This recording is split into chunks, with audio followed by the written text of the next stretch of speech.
Shalom saudaraku yang terkasih dalam Tuhan, selamat pagi dan senang sekali kita bisa memulai hari ini dengan firman Tuhan dalam program Memulai Hari bersama Kristus. Saya Gary Tengker. Dan saya Oliver Tengker. Kami percaya bahwa setiap hari adalah kesempatan baru untuk mengalami kasih dan kebaikan Tuhan. Karena itu, mari kita renungkan firman Tuhan bersama. Sebelumnya, mari kita bersatu di dalam doa.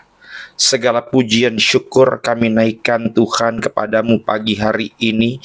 Kalau kami boleh ada sebagaimana kami ada, kami masih boleh bangun pagi, kami masih boleh menjadi orang-orang pilihan-Mu sebagai orang-orang Kristen.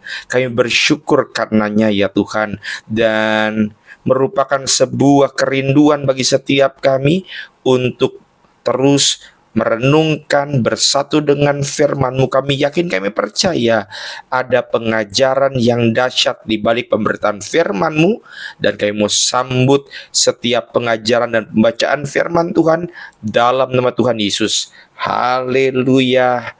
Amin. Puji Tuhan. Saudara, selama beberapa hari ini kita telah belajar tentang nama-nama Tuhan dalam Alkitab.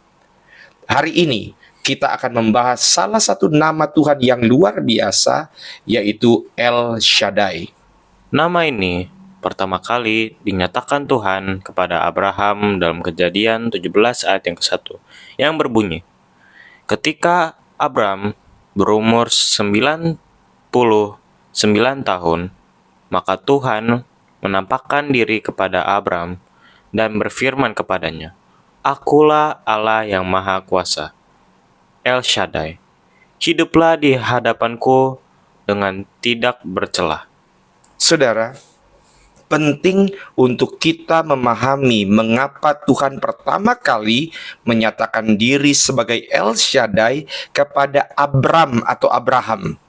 Kita tahu bahwa Abraham sudah menerima janji Tuhan sejak Kejadian 12 ayat 2, bahwa ia akan menjadi bangsa yang besar.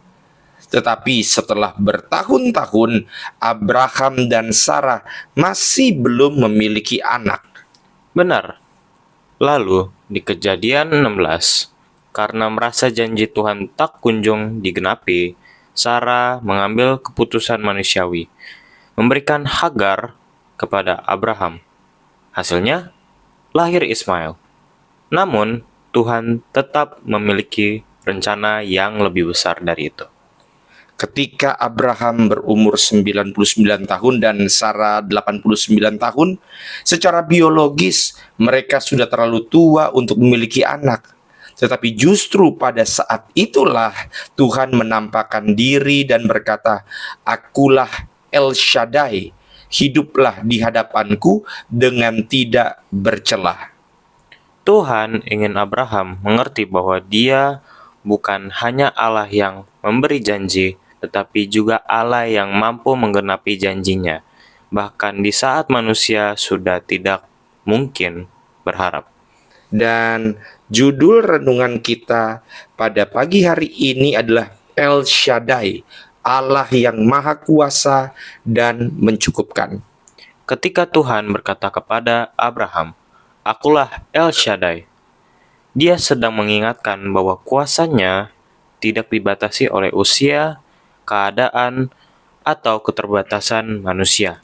Artinya yang pertama bahwa El Shaddai adalah Allah yang tidak terbatas oleh keadaan. Lihatlah bagaimana Tuhan bekerja. Karena secara medis, saudara yang terkasih, Sarah itu sudah menopause. Secara manusia tidak ada harapan. Hampir tidak mungkin wanita berusia 89 tahun itu bisa melahirkan anak. Tetapi dalam Kejadian 18 ayat 14, Tuhan bertanya kepada Abraham, adakah sesuatu yang mustahil bagi Tuhan? Saudara, kita sering terjebak dalam logika manusia. Ingat, iman tidak bertentangan dengan logika. Iman, mujizat itu di atasnya logika. Sehingga ketika ada sesuatu yang sulit kita pahami, itulah yang disebut dengan mujizat. ketika melihat masalah, keterbatasan, dan kegagalan sebagai akhir, tetapi Tuhan melihat peluang untuk menunjukkan kuasa-Nya. Ketika kita melihat batas, tetapi Dia yang adalah El Shaddai melihat kemungkinan. Artinya apa? Selalu ada jalan keluar. El Shaddai adalah Allah yang mencukupi segala kebutuhan. Nama Shaddai berasal dari akar kata Ibrani, shad, yang berarti dada atau sumber makanan. Ini menggambarkan Tuhan seperti seorang ibu yang memberikan nutrisi bagi bayinya. Dia adalah sumber kehidupan yang mencukupi segala kebutuhan kita.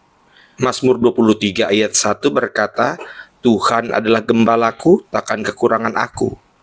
Tapi sering kali kita hidup dalam ketakutan. Kita khawatir dengan masa depan, keuangan, atau kebutuhan hidup. Kita lupa bahwa Dia yang adalah El Shaddai adalah sumber segala sesuatu. Saudara, apapun yang kita butuhkan, kedamaian, kekuatan, hikmat, atau bahkan mujizat, Allah kita memiliki semuanya. Kita mungkin kekurangan, tetapi El Shaddai tidak pernah kehabisan berkat. Yang ketiga, El Shaddai adalah Allah yang mengubah kehidupan.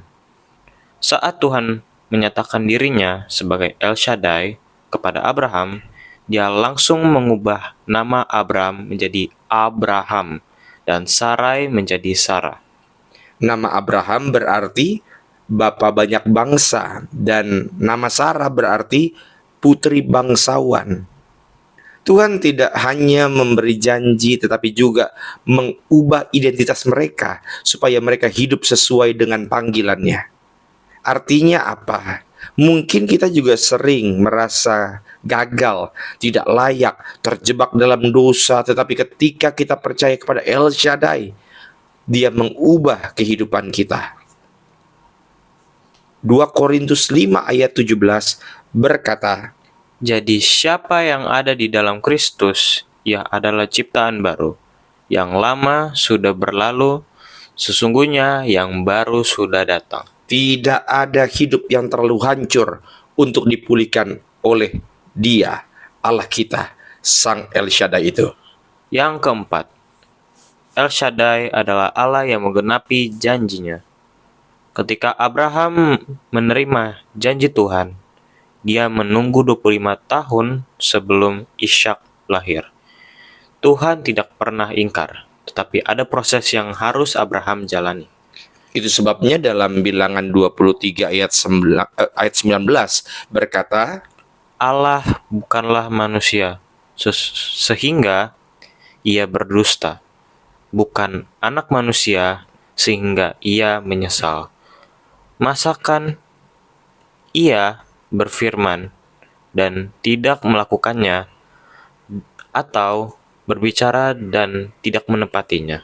Saudara, mungkin kita sedang menunggu janji Tuhan.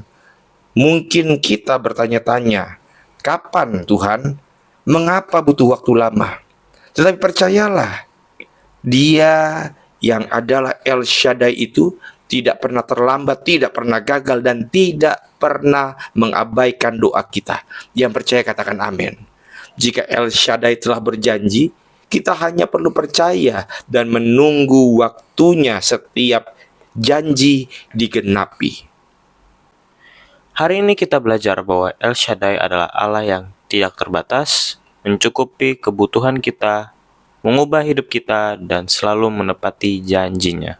Saudara, jika hari ini kita menghadapi masalah yang tampaknya mustahil, ingatlah, Tuhan yang sama yang menepati janjinya kepada Abraham adalah Tuhan yang sama yang bekerja dalam hidup kita hari ini.